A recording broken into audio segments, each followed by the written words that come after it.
7월 22일 월요일 오전 10시 40분입니다. 어제는 오후에 유니클로에 다녀왔습니다. 포항에 있는 유니클로에 다녀왔는데요. 여기 제가 살고 있는 경주에는 유니클로가 없습니다. 유니클로는 포항에는 지금 그 창포동 지나가지고 있는 데가 한 군데가 있고, 바로 얼마 전에 또 해도동 쪽에, 그러니까 죽도시장 근처에 또 새로운 한 군데가 입점했습니다. 더 크고 주차 공간도 더 편리하고, 그런데 그 지점은 제가 어제 처음 갔습니다. 갔는데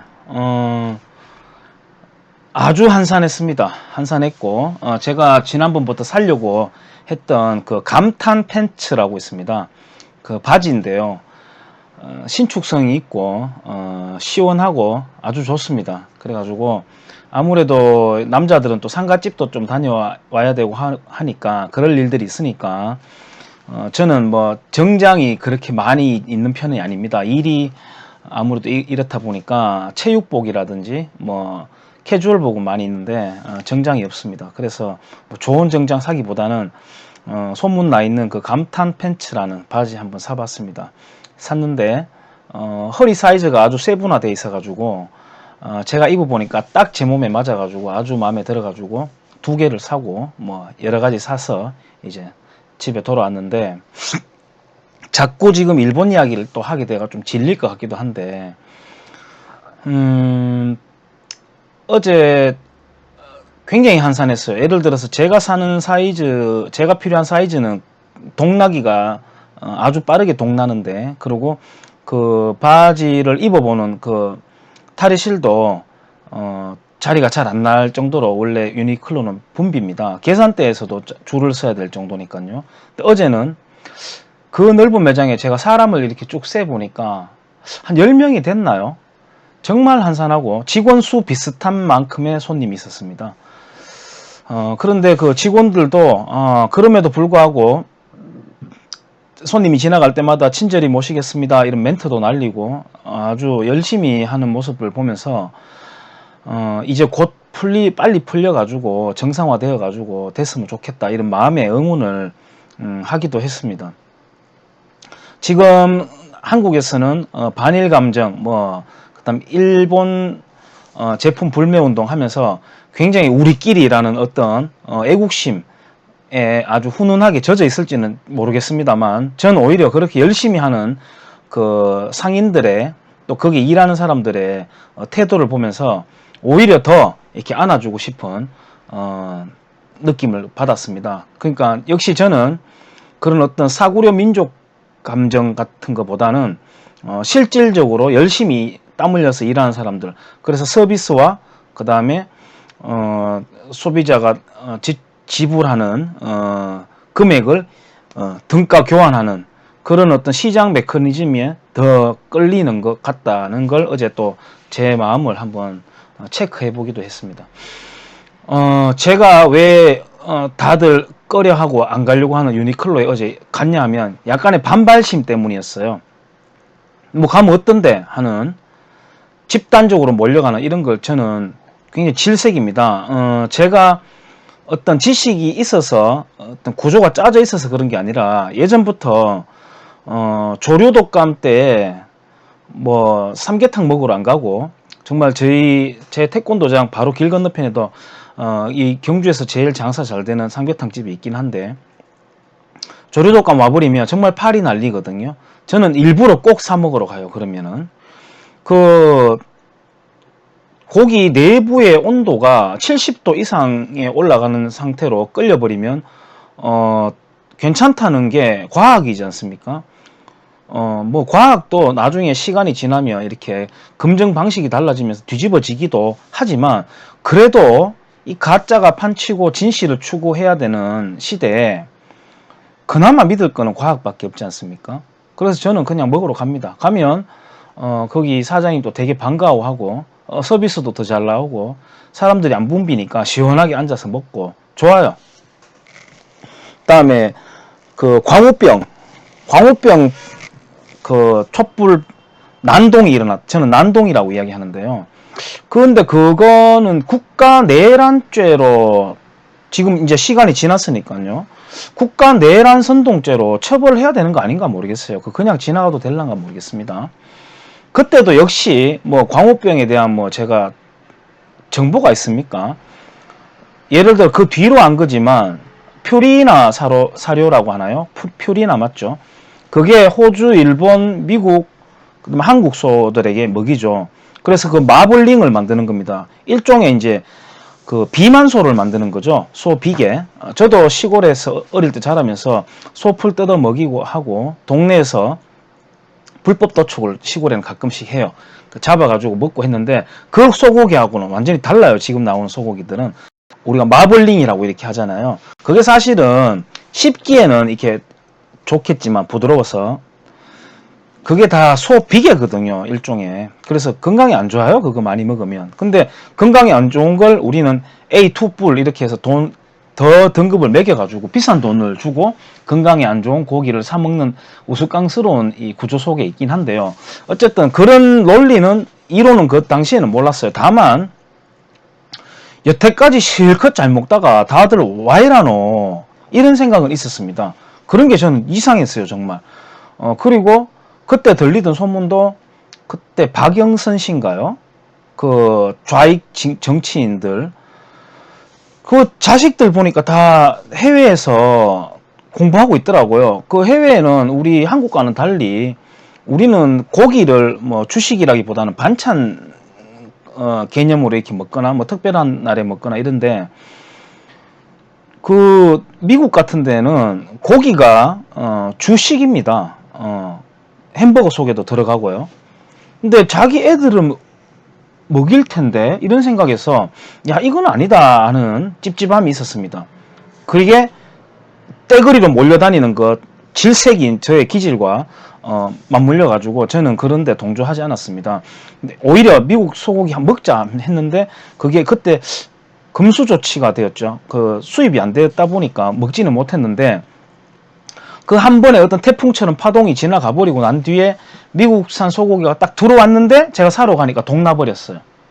동나버리고 그로부터 2년 뒤인가요? 미국산 쇠고기가 판매율이 1위를 달린다는 신문 기사를 보면서 이걸 과연 주목하는 그때 당시에 촛불 들고 나갔던 사람들이 주목하는 사람이 과연 있을까? 이런 생각에 정말 씁쓸한 웃음을 지었던 기억이 있습니다. 뭐 그런 제 기질들이 보태져 가지고 제가 어제 유니클로도 다녀온 겁니다. 약간 반항하고 싶은 마음에 꼭 바지가 필요한 것도 아니었지만 산 거였어요 사실. 그러고 난 뒤에 저는 그 최순실 사건을 보면서 그런 생각을 했어요. 제가 박근혜 대통령을 찍었는지 안 찍었는지 전 기억도 없습니다. 투표는 매일 새벽 선거날은 항상 제가 새벽에 가서 거의 뭐 앞순위로 가서 찍고 오는 편인데 누굴 찍었는지도 모르겠어요. 저는 또 박정희 대통령에 대한 어떤 어렴풋한 존경은 있었지만은 박근혜라는 사람에 대한 건 아무것도 몰랐어요. 근데 최순실이라는 이야기가 나오고 막 하니까 아이고 좀 잘하지 왜 저렇게 처신을 했나 이런 생각도 많이 하고 좀 안타까운 마음은 있었습니다만 그 탄핵 소추안이라는 거 제가 영상 찍을 때마다 수시로 언급하려고 하는데요. 탄핵 소추안이라는 거를 프린트아웃 해가지고 읽어보고 그 근거로서 맨 뒤에 붙였던 내용들이 언론 기사였습니다. 대한민국 언론이 신뢰할 만한 언론인가요? 그걸 갖다 붙여놓고 탄핵 소추안이랍시고 하는 걸 보면서 이건 무조건 가짜다. 정말 이거는 거짓말이다. 오히려 그런 몰이가 국가 내란죄에 해당되겠다 이런 생각을 했었어요. 그렇게 쭉 지나오면서 야 그동안 만두파동 때 또 그 뒤로 뭐 기업들 갑질이라면서 회장들 집어넣고 이럴 때 그 당시에 잡혀가는 그 사람들은 얼마나 억울했을까. 그리고 그 뒤로 무죄가 선고되더라도 무죄로 나오더라도 아무 주목 안 받고 또는 자살한 사람들도 아마 있었다고 제가 어렴풋이 기억합니다. 만두파동 때 같은 경우에는 초토화시켜버린 거죠. 그 산업을. 아무도 기억 안 하잖아요. 이 정말 마녀 사냥질은 대단하다. 한국인들한테 있는 그런 생각들을 많이 하게 돼요. 요즘 특히. 유니클로에 다녀오고 난 뒤에 그 한산한 그 풍경들을 보면서 우리가 언제 중국에 대해서 이렇게 해본 적이 있었던가라는 생각을 또 해봤습니다. 예를 들어 베트남 사람들이 그 남중국해, 그러니까 중국 입장에서 용어죠. 남중국해에서 분쟁이 일어났을 때 정말 그 베트남에 그냥 어부들의 어선들이 중국 그 해군 군함을 향해 가지고 돌진해서 막 공격하고 위협을 하고, 그 다음에 베트남 내에 있는 중국 상점들에 불을 막 질러버리고, 뭐 베트남은 비단 중국뿐만 아니라 미국, 그 다음에 그 앞전에 몽골과도 대적을 해가지고 지지 않았던 정말 강인한 그 기질들을 갖고 있는 사람들인데, 그때 중국이 손을 들었죠. 그랬던데 우리 한국은 중국에 대해서 이렇게 정말 덤벼본 적이 있었던가? 이런 생각을 다시 해봤습니다. 아, 정말 우리 기질이 왜 이럴까? 이런 생각.